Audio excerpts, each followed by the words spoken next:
Hi everyone, thank you for tuning in. Judy here. If you're interested in fascinating discoveries in the world of science, you've come to the right place. And if you fight for science like I do, please subscribe to this channel. I upload one video to this channel each and every week. Let's fight together. My friends, before we dive into today's topic, please allow me to thank the friends who bought me coffee from my website last week. Thank you so much for your kind support, my friends. Thank you. My friends, I guess you know that I've talked many potential ways about how to stop or reverse Alzheimer's disease, right? But if you're new to this channel, please check them out in the description or comment. Yes, today we are still gonna talk about Alzheimer's and its treatment. As you might know, as the most common form of dementia, Alzheimer's disease is a biological process that begins with the appearance of a buildup of proteins in the form of amyloid plaques and neurofibrillary tangles in the brain.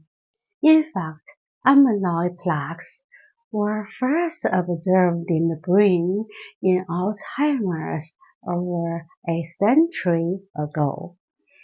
The buildup of amyloid plaques is thought to trigger a harmful cascade that kills nerve cells. So over the years, researchers have been trying to develop anti-amyloid drugs. They hope that by blocking the buildup of amyloid in the brain can slow the disease.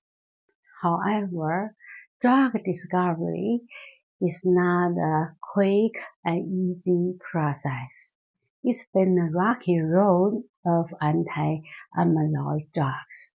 Several potential anti-amyloid drugs have failed.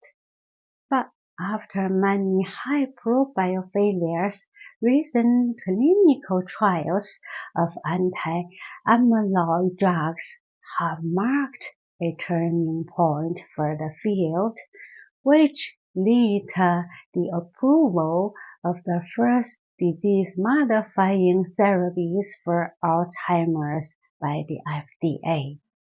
According to some new studies, removing amyloid from brain tissues with these medicines can slow the progression of the disease by 25 to 30% when given soon after symptoms appear. And a recent study found that an experimental drug that clears amyloid beta from the brain cut the risk of developing Alzheimer's by 50%. These drugs have been used to treat early Alzheimer's after receiving federal government approval. They cannot treat people with more advanced Alzheimer's disease, since they haven't shown to be helpful in later stages of the disease. Moreover, these medicines only delay the onset of the symptoms of the disease. They don't stop, cure, or reverse the disease.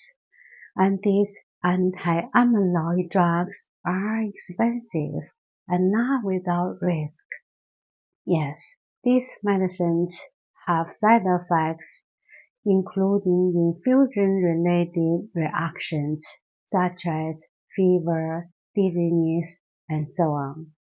But these symptoms generally can be managed with medicines given beforehand, and these medicines can cause brain swelling and brain bleeding. So If you wanna take an anti-amyloid antibody medication, you might need to get a brain MRI before starting the treatment. Okay, my friends, in case you don't know me yet, I'm Judy Fay London, a fan of Jack London. I'm a published writer who writes fiction and non-fiction novels and short stories. You're very welcome to visit my website, judyfaylondon.com or Amazon to read my poems and my short stories. The last one, Mr. Rat, Candy the dog, and so on, and my latest non-fiction book, Living with the Walking Dead, a roadmap for achieving your own success. I hope to see you there, and I thank you so much for your kind support, and thank you so much for subscribing to my YouTube channels, Judy Fay London and Judy Plus. Judy Fay London is a channel that mainly talks about culture, economics, and dictators and various events and people in human history, while Judy Plus is a channel that talks about interesting discoveries in the world of science. And my friends, if you're interested in knowing the details about this topic, please check the related articles in the description.